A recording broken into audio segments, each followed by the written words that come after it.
Vamos lá para a nossa entrevista da tarde desta terça-feira. Você pode ter tido um alívio na sua conta. Comentei aqui no comecinho do programa, a conta de luz baixou, pelo menos para mim, porque a bandeira tarifária mudou. A gente esperava tanto que isso acontecesse, né?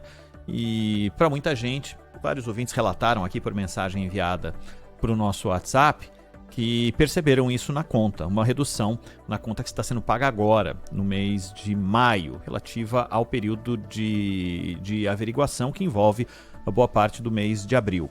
Pois é, mas não vai ser exatamente desse jeito. Nós vamos conversar com o Anton Schwitter, que é coordenador do programa de energia do IDEC, para falar sobre esse tema. Como é que vai, Anton? Como é que vai? Boa tarde.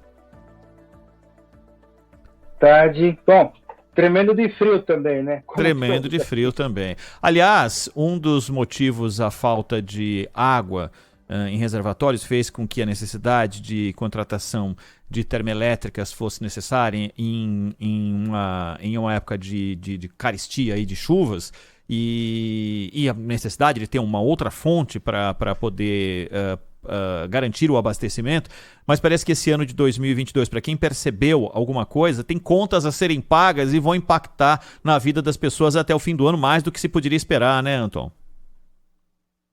Sim, exatamente. E a energia elétrica é um caso típico desse, tá? Encontramos, né, as razões, tem várias questões que estão impactando o setor elétrico, já não é de agora, já é de há bastante tempo, né? Obviamente que a questão da mudança no clima, que por sua vez causa impacto na hidrologia, é um deles, né? Mas o setor como um todo precisa de vamos dizer, de um novo planejamento ou de uma visão estratégica mais estruturada, em vez de ficarmos tapando buracos aqui e ali, entendeu? O ano passado, Oi, diga. Não, fica à vontade. No ano passado, por exemplo, um exemplo típico disso, a ANEEL, saindo do processo lá da pandemia, né, quer dizer, tentando sair do processo da pandemia, a ANEEL, inclusive, fez uma ação no sentido de tentar não aumentar muito as tarifas no ano passado. Se você pegar uma tabela que normalmente se tem lá no site da ANEEL, você vai verificar que, na média, os reajustes do ano passado foram em torno de 8%. 8%, 9%. Ou seja, alguns custos já incorridos ficaram represados e agora estão sendo devolvidos para distribuidoras na forma dos reajustes tarifários, e aquilo que ficou represado no ano passado, hoje está se transformando em reajuste de 20%, 24%. Anton, boa tarde. A gente sabe que tem muita gente desesperada, porque são muitas as contas, né? E cada vez mais altas, cada vez mais caras, uma inflação que se mostra persistente. E no caso da eletricidade, você tem um produto essencial. A vida moderna, já há quase 2 séculos aí, ela não é imaginável sem eletricidade. O que o consumidor pode fazer enquanto ele espera, aguarda, torce por um novo planejamento, uma racionalização de todo o sistema? O que ele pode fazer hoje, agora, com uma conta alta, difícil de ser paga? Que medidas o consumidor pode adotar para ter uma conta mais suportável? Tá. Bom, a gente pode começar como sendo o que a gente pode chamar de consumo consciente de energia. São coisas simples que muitas vezes a gente acaba deixando passar, mas que são importantes e que valem a pena no sentido de redução da conta. Desde você, por exemplo, ao sair de um dormitório, apagar a luz, evitar, por exemplo, ligar o ferro elétrico somente para passar uma peça, utilize o ferro elétrico para fazer para passar mais do que uma peça. Você utilizar, por exemplo, a máquina de lavar roupa também, otimizar a utilização tanto de água, que também precisamos economizar, quanto de energia elétrica, lavando a maior quantidade de peças possível. A geladeira é um dos grandes vilões. A geladeira, o chuveiro elétrico e a máquina de lavar roupa são, vamos dizer, os grandes vilões do consumo, né? Então, por exemplo, uma geladeira, você evitar de mantê-la aberta há muito tempo, Cuidar que, por exemplo, aquelas borrachas que ficam sobre a porta também estejam sempre bem fixadas para evitar que que haja perda de temperatura. Você fazendo essas medidas, né, você consegue efetivamente conseguir a redução de energia elétrica e redução do tempo do banho, obviamente, né? Em vez de você tomar um banho de 15 minutos, tente tomar um banho de 10, menos de 10 minutos, para você poder reduzir o consumo de energia elétrica. Bom, antigamente, exatamente o chuveiro, né, que você citou, chuveiro elétrico, e também o ferro de passar roupa, tal, eram os vilões, né?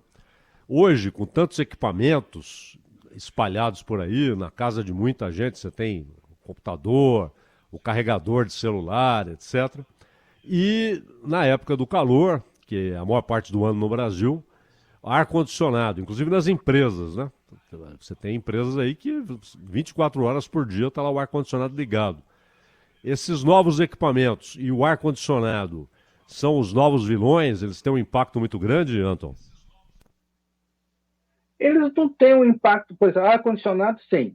Tanto que o IDEC recomenda que você, antes de comprar ar-condicionado, você preste atenção naquelas etiquetas amarelas que ficam no equipamento, que elas mostram quanto ele economiza, o funcionamento dele, a plena carga, quanto ele economiza.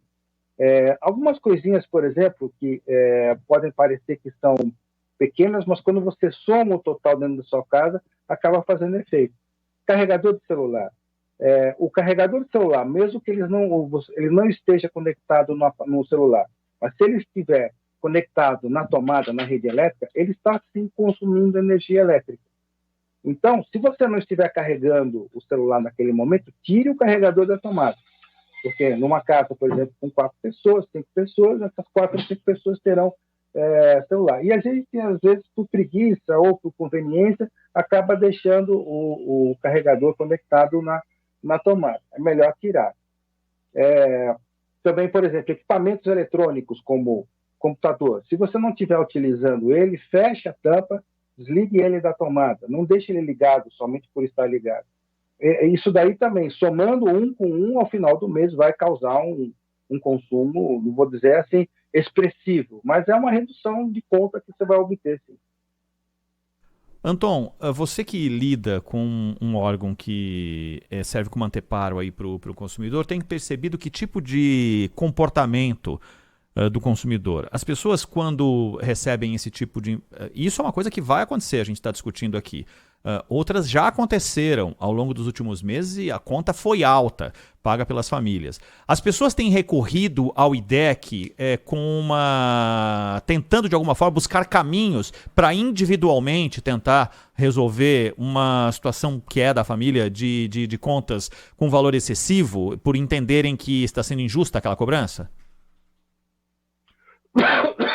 Normalmente as pessoas procuram mais, por exemplo, a própria concessionária em busca de negociação ou também o próprio PROCON. Existe sim uma dificuldade de relacionamento entre consumidores e concessionária.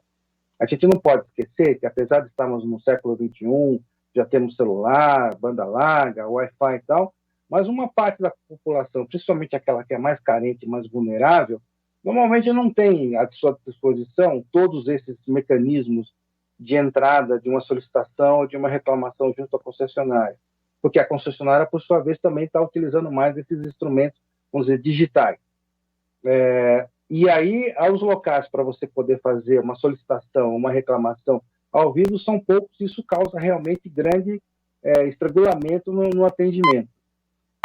Existe também uma reclamação grande por parte dos consumidores com relação à questão da qualidade do atendimento, principalmente nos períodos onde você tem maior chuva, quantidade de chuva, né, início do verão, existe muita queda de árvore, muita queda, e significando também muita queda de energia, e muitas vezes é difícil o contato com a concessionária, a não ser nos canais, por exemplo, digitais, SMS.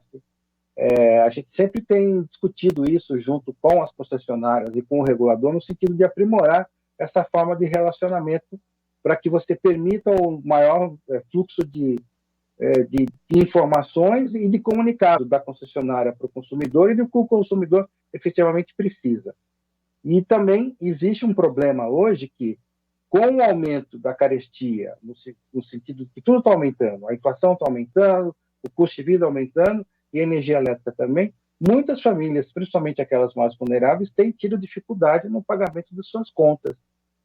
Pesquisa recente que saiu do Instituto IC mostrava que, por exemplo, 22% das famílias que foram pesquisadas tinham que escolher ou pagar a conta ou fazer o supermercado, o que já é uma dificuldade nos tempos atuais que estamos passando, né? Anton, uma última da minha parte aqui. Você falou da necessidade de um novo planejamento. Nós temos aí um sistema que é muito ruim, uma dependência excessiva de termoelétricas. O texto que dá base ali para capitalização da Eletrobras, né, não resolve o problema. Ele, inclusive, parece garantir a permanência de investimentos em termoelétricas e tal, incentivar. E ao mesmo tempo, o consumidor lidando não apenas com contas altas, mas com a falta de perspectiva de que haja um planejamento bem feito a curto prazo. Outro dia eu estava vendo uma propaganda de painel solar. Então, eu olhei ali, tal, vi o preço e tal, caríssimo, né? Inclusive com possibilidade de você pagar mensalidades ali, né? Fazer a prazo, mas mensalidades muito altas. Então, para a maioria das pessoas é muito difícil. Falta uma política específica para a energia solar, algo que incentive, que permita que as pessoas tenham mais facilidade, mais crédito. Não sei se a carga tributária é muito alta, não sei como está. A energia solar pode ser uma parte da solução. É preciso uma política pública diferente para esse tipo de investimento? Sim, eu entendo que há necessidade de alteração. Eu explico por quê. Existe hoje já embutido na nossa tarifa um CAP que se chama Conta de Desenvolvimento Energético, CDE. E ali estão, por exemplo, subsídios e descontos tarifários para uma série de tipos de consumidor. Os consumidores que se utilizam de fontes renováveis, por exemplo, solar, ele tem desconto numa parte da tarifa. E acaba acontecendo isso que você estava comentando agora. O equipamento é caro, ele é de acesso mais para as classes que têm mais abastadas, e no final das contas, nós acabamos pagando subsídio para esses consumidores que têm mais recursos para ter uma instalação de energia solar na sua casa. O que acaba acontecendo é que, por exemplo, os consumidores mais vulneráveis, no caso, por exemplo, consumidores de baixa renda, acabam pagando uma parte dessa conta desse subsídio. Haveria que se mudar esse tipo de política pública no sentido de que assim, o subsídio vá para quem efetivamente necessite, não para quem já tenha condições de fazer um investimento desse tipo. Não que o IDEC seja contra a utilização de energia solar, muito pelo contrário. Nós entendemos, inclusive, que há necessidade de que aumente a quantidade de energia renovável na nossa matriz energética e diminuindo a quantidade de usinas térmicas de combustível fóssil, que além de ser mais caro, acaba também sujando a nossa, vamos dizer, aumentando a quantidade de emissões de gases de efeito estufa, que acaba reproduzindo ainda mais o problema da mudança climática que deságua na hidrologia, quer dizer, estamos correndo atrás do rabo, né? Mas há necessidade, sim, de que esses subsídios sejam mais bem planejados e sejam mais efetivos para evitar que você acabe subsidiando quem já tenha condições de obter aquele tipo de geração e não caia a conta no restante dos consumidores.